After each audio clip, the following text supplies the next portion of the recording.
Social media पर channel Mahalakshmi की ओर से आपके पास घड़ी बजाए 8 सादर जय जिंद करते हैं। आज की शुरुआत कुछ ऐसी सोच के साथ।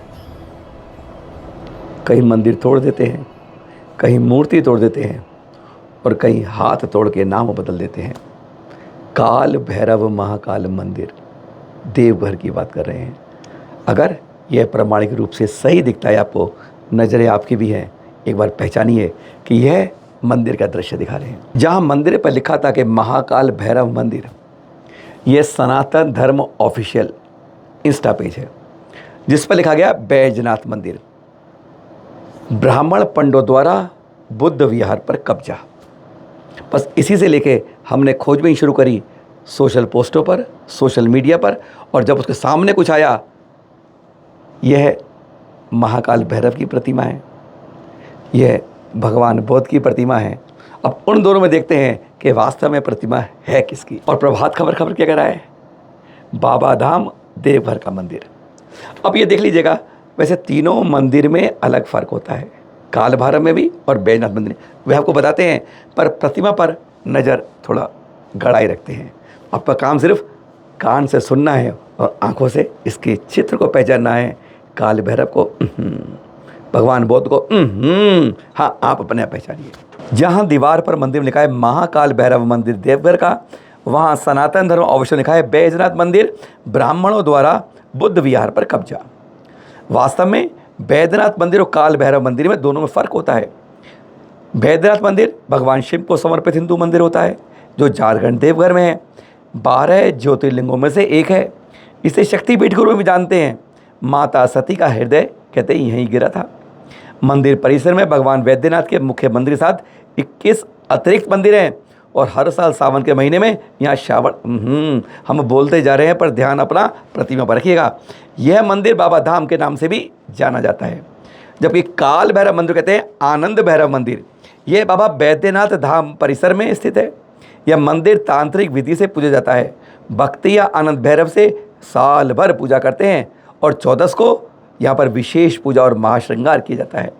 अब ये महाकाल भैरव मंदिर जो है मुख्य मंदिर के दक्षिण की ओर है। इसके 2 दरवाजे हैं, एक पूर्व में और पश्चिम में, और दूसरा उत्तर की ओर। इस मंदिर में प्रवेश करने के लिए मंदिर प्रांगण से पहले 2 सीढ़ियों को पार कर महाकाल भैरव के प्रांगण में पहुँच जाते हैं। सामने पीतल के दरवाजे पर सिर झुकाकर, हाँ, थोड़ा दरवाज़ा छोटा है, देखा ना आपने, झुककर अंदर गर्भगृह में पहुँचते हैं। महाकाल भैरव दृश्य देख रहे हैं आप। ये बैठे काले पत्थर की मूर्ति को काल भैरव कहते हैं। यह मूर्ति लगभग 5 फीट की है और इसके दाई हाथ में सोटा है। बस यहीं तो कुछ खोटा है। यहाँ पर पुजारियों और भक्तों के लिए प्रवेश और निकास का एक ही रास्ता है। हाथ ध्यान से देखिएगा, वह अलग दिखाएंगे। यहाँ पर काल भैरव की तांत्रिक विधि से पूजा की जाती है। अब यह सोचने वाली बात है कि यह आप पहचान रहे हैं कि यह मंदिर में महाकाल भैरव जी बैठे हैं या बुद्ध बैठे हैं, क्योंकि बुद्ध वाले कह रहे हैं ये हमारी प्रतिमा बदल दी गई है, पर हम जो कह रहे हैं वह कुछ और गंभीर बात है। प्रतिमा लग रही है आपको काल भैरव की लग रही है? नहीं, सच बोलिएगा, चाहे हम किसी धर्म से जुड़े हो समुदाय से, पर प्रतिमा किसकी है? हाँ, भगवान बुद्ध की लग रही है। वस्त्र तो है नहीं, तो बुद्ध कैसे कह देंगे? पर हाँ, अब यह प्रतिमा तीर्थंकर प्रतिमा है, यह तो मान लिया आपने, पर उनका हाथ ऐसे बाईं तरफ तो नहीं होता है। विशेष रूप से अब आपको ये हाथ दिखा रहे हैं।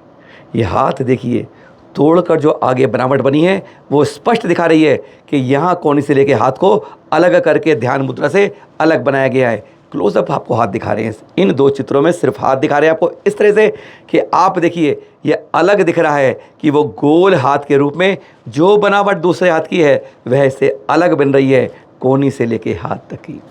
बस यहीं पर सारा गूढ़ रहस्य है। क्या प्रतिमा को तोड़कर काले भैरव के रूप में दे के बुद्ध के रूप में देने की कोशिश की गई है? सवाल अनुत्तरित है। ये हमारी तरफ से एक पेशकश। सोशल मीडिया पर इस तरह के हमारे पे कई व्हाट्सएप सूचनाएं आई हैं, उससे हम आप पर यह दावा प्रस्तुत कर रहे हैं। चैनल महालक्ष्मी इसकी पुष्टि तो नहीं करता है, पर जैसा दिखता है वैसा आपको दिखाता है। काल भैरव या भगवान बुद्ध या वास्तव में तीर्थक प्रतिमा को बदला गया रूप। पहचानिए, अपनी संस्कृति की हिफाजत करना हम सबका परम कर्तव्य है। जागो, जगाओ, और हकीकत में सबको बताओ। डोंगरगढ़ से चलते चलते 70 सावन बीत चुके, कच्चे पीके ऊंचे रास्तों से गुजरते हुए, ठंडी सड़क से गरम तपे सूरज की गर्मी से गुजरते हुए ये अनादि तीर्थ सम्मेद शिखर में पहुंच गई 42 पिच्छियाँ ज्येष्ठ श्रेष्ठ आरिका गुरुमती माता जी के साथ।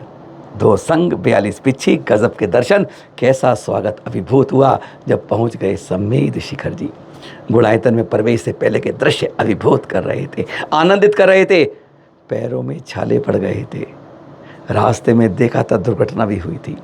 किस तरीके से बढ़ते बढ़ते हिम्मत करते करते आज 42 पिच्छी पहुंच गई हैं उस अनादि निधन तीर्थ पर।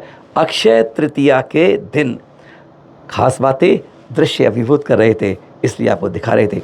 कोशिश करिएगा सम्मेद शिवना के केवल अचल तीर्थ नहीं, चल तीर्थ के भी दर्शन कीजिए। एक दृश्य देख लिया आपने, अब दूसरे दिखा रहे हैं आपको। कुलचारम से चले थे तेलंगाना, आंध्र प्रदेश, गुजरते गुजरते मध्य प्रदेश, उत्तराखंड से पहले उत्तर प्रदेश से होते होते बद्रीनाथ पहुंच रहे हैं आचार्य श्री प्रसन्न सागर जी। देख रहे हैं नदी के खड़खड़ खड़खड़ करती ध्वनियों के बीच में छोटे छोटे पत्थरों से चट्टानों के बनते हुए अटखेलियाँ करते हुए कैसे ध्यान में ऊपर पहुंच गए, कैसे चढ़ के पहुंच जाते हैं और फिर कुछ दुनिया की परवाह नहीं, संसार एक तरफ, ध्यान मेरा एक तरफ, बस गजब गजब रूप से सामायिक में ध्यान में लग जाते हैं। कभी पर्वत की चोटी पर, कभी मंदिर के शिखर के पास, कभी दीवार के किनारे पर, कभी नदी के बीच में, बस ऐसे ही दर्शन होते। बद्रीनाथ पहुंच रहे हैं, मौका हाथ से मत कमाइएगा, पहचान बद्रीनाथ में करनी है। कौन से नाथ है? गुरुवर के साथ हैं। कल है हमारे चौथे तीर्थंकर अभिनंदन भगवान जी का गर्भ कल्याण। अनुत्तर विमान से बस कल के दिन तो आए थे। हाँ, बैसाख शुक्ल षष्ठी भी कल ही महाराजा स्वयंवर की महारानी सिद्धार्था देवी के गर्भ से आते हैं अयोध्या के, वहीं के दर्शन कराते हैं आपको। जो कहते हैं चारों कल्याण यही हुए थे। खास धरा है अयोध्या। बस अभिनंदन की 90 लाख करोड़ सागरवाद तीसरे तीर्थंकर संभवनाथ जी के अनुत्तर विवाह में आयु पूरी कर अयोध्या में कली के दिन गर्भ में आते हैं महारानी सिद्धार्था देवी के। 50 लाख पूर्व की आयु थी, समझ गए आप। 1400 हाथ ऊंचा कद था, 2100 फुट ऊंचा कद था आपका। वहीं के दर्शन अयोध्या से करवा रही है चरण महालक्ष्मी टीम, वहीं के उस अद्भुत तट। बस इसी के पास से जाते हैं तो आप पहुंच जाते हैं राम जन्मभूमि के उस मंदिर के पास भी। और हाँ, आज ही आपका मोक्ष कल्याण भी कल बैसाख शुक्ल षष्ठी को चौथे तीर्थंकर अभिनंदन जी का 1000 मुनिला के साथ इसी दिन एक समय के अंदर सिद्धालय पहुंच जाते हैं। और इसी अभिनंदन कूट के दर्शन कर रहे हैं आप इस समय, है ना। कहते हैं इस आनंद कूट से जहाँ सिर्फ वानर वानर वानर होते हैं, वहाँ पर 73 कौड़ा कौड़ी 70 करोड़ 70 लाख मुनिराज भी सिद्धालय, 700 मुनिराज भी सिद्धालय गए हैं। इसकी निर्मल भावना कर 1 लाख पुरुषोत्तम उपवास का फल मिलता है। यहाँ पर जब हम दर्शन कर रहे थे, दिखा रहे हैं आपको, उस समय बंदर अभी तो थे, पर अब दिखाते हैं दोबारा तो बंदर नहीं थे। कब आते हैं? एक विशेष टाइम है जो यहाँ पर खड़े पुजारी ने बताया।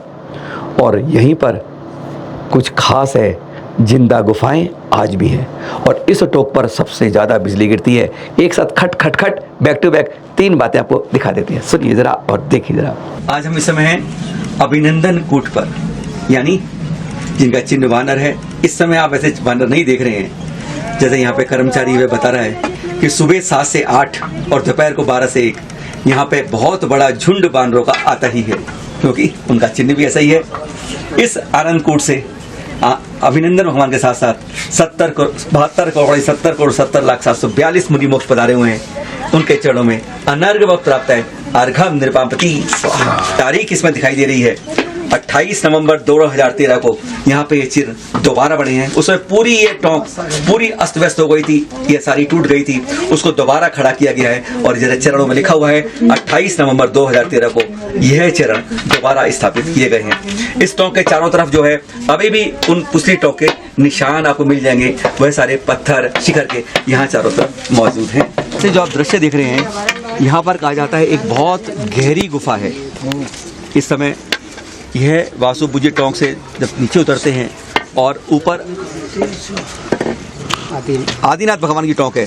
उसके नीचे देखे जाए बिल्कुल बीच में जो एक आप ब्राउन का पेड़ देख रहे हैं, उसके पास एक गहरी गुफा कही जाती है, जिसमें हो सकता है संभवतः जानवर रहते हों या कोई, क्योंकि इस समय किसी को मनुष्य जाते हुए देखा।